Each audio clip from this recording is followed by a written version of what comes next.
Selamat pagi sobat sehat semua. Eh, Turut bersuka cita mengucapkan selamat kepada tim sepak bola PSSI kita atas prestasinya kemarin. Dan ada tayangan di sebuah medsos yang bikin saya terkejut dan tertegun ya. Jadi ketika pemain sedang berkumpul di sebuah ruangan, kemudian masuklah coach Sinteyong, otomatis para pemain itu berdiri menghormati ya. Sebuah pertunjukan etika atau adab yang bagus menurut saya, di mana kita ini hidup di dunia timur yang terkenal dengan etikanya yang bagus gitu ya. Ada dua hal yang saya sorotin di sini. Yang pertama, ketegasan Coach Sintayong sendiri tentang yang pertama masalah disiplin waktu. Jadi pemain sampai telat 1 menit pun didenda sampai 1 juta. Yang kedua masalah etika adabnya seperti tadi itu ya. Bagaimana sih kondisi masalah adab atau etika ini di sekitar kita sendiri, misalkan di dalam dunia medis itu ya. Ya contohnya seperti ini, masalah disiplin waktu aja.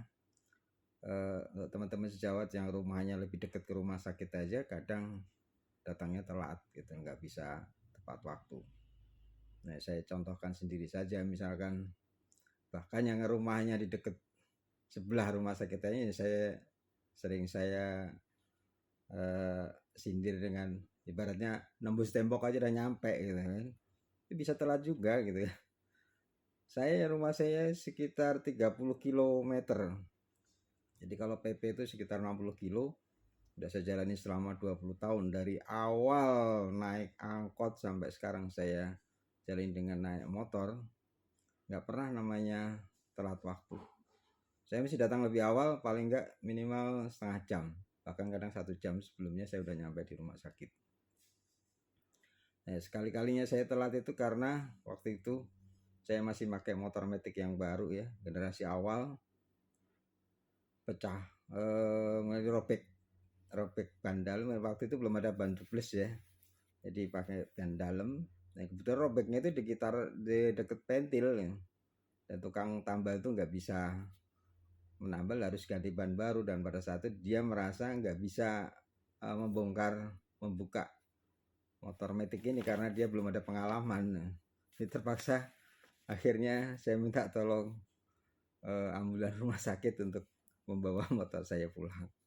Dan akhirnya saya bolos itu izin kerja sehari. Ini masalah disiplin waktu. Ya, ini pun pernah saya terapin sendiri ke istilahnya ke istri saya ya. Dulu waktu kita pacaran, sudah hujan-hujan, saya datang 30 menit, dia masih belum datang. Saya marahin juga dia. Maaf ya Mia. Kemudian masalah etika ini ya, saya terapkan sendiri kalau saya terhadap spesialis, teman sejawat spesialis, walaupun dia usianya lebih muda dari saya tetap menghormati beliau gitu loh. Karena secara keilmuan jelas beliau lebih mumpuni dari saya. Namun ketika sudah menyinggung masalah etika, ya ketika dia nggak bisa menghargai kita ya mau tidak mau ya kita mesti bisa lebih songong dari dia gitu. Ya, contohnya aja dalam misalkan bicara per telepon, asal manggil nama aja, main perintah seperti merintah anak buahnya gitu kan. Sementara dia ini dokter baru gitu, dokter spesialis baru lulus ibaratnya lah ya, kenal pun tidak, ada perkenalan pun tidak, tapi main panggil seenaknya gitu kan. Ya, sedangkan ada pengalaman saya terhadap senior saya sendiri, itu almarhum dokter Ana Mansur, yang saat itu beliau itu udah seusia nenek saya gitu loh. Itu pun masih menghargai saya gitu kan, sebagai teman sejawatnya. Nggak ada istilah-istilah jangkar gitu kalau menurut bahasa Jawa ya. Ada juga yang kakak kelas beberapa tingkat memanggil pun juga, kalau nggak mau panggil pakai dok ya panggillah dengan Pak, Bang, Mas, kan bisa kan. Jadi enak kita komunikasi gitu kan. Ya itu satu sisi yang masalah kita ngomong masalah etika. Sekarang masalah disiplin waktu sendiri. Nah misalkan gini, ini contohnya masih satu orang juga ini. Jadi dia ini sebagai seorang konsulen, misalkan lagi jaga gitu ya, dapat jatah konsulen, misalkan di atas jam 12 malam, biasanya kan konsulen tuh nggak pada jawab, karena ya kami maklum lah istilahnya pada saat itu para konsulen itu sedang istirahat, kami juga tidak mau mengganggu lebih jauh istilahnya pasien dari UGD itu kita kasih terapi sementara, dan sebagian besar konsulen itu, bukan sebagian besar malah ya semuanya itu terima kasih dengan dokter UGD gitu loh, dengan terapi sementara itu beliau malah tinggal menambah terapi aja, tidak ada komplain macam-macam.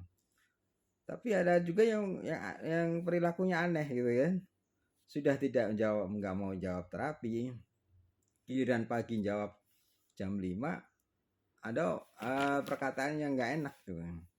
Saya tidak mau ada terapi sementara dari UGD, pakai terapi saya, tunggu terapi dari saya. Nah ketika ada kalimat seperti ini, ada dua konsekuensi. Satu, pasien harus menunggu di UGD. Sementara kalau pasien nunggu itu kan nggak mungkin,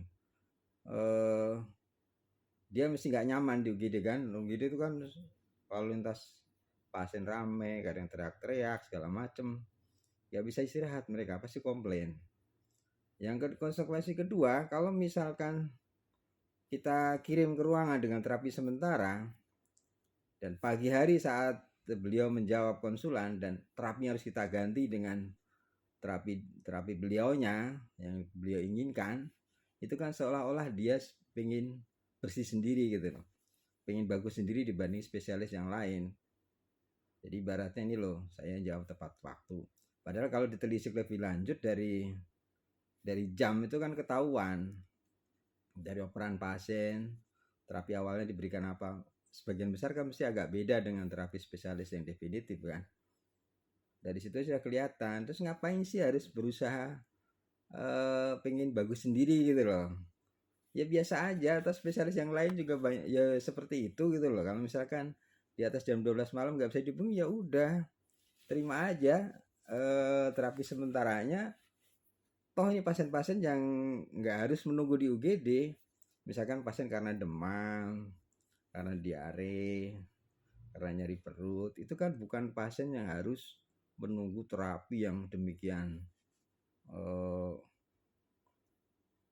demikian pasti dari spesialis, seperti halnya kasus misalnya kegawatan jantung segala macam, itu kan beda ya kan. Tapi ya begitulah namanya, ya isinya dunia itu seperti itu, ada orang-orang yang aneh semacam ini gitu kan. Makanya selalu saya pesankan pada adik-adik saya intensif, dokter-dokter intensif, supaya nanti kalau Anda menjadi seorang konsulen, jangan bertindak seperti ini.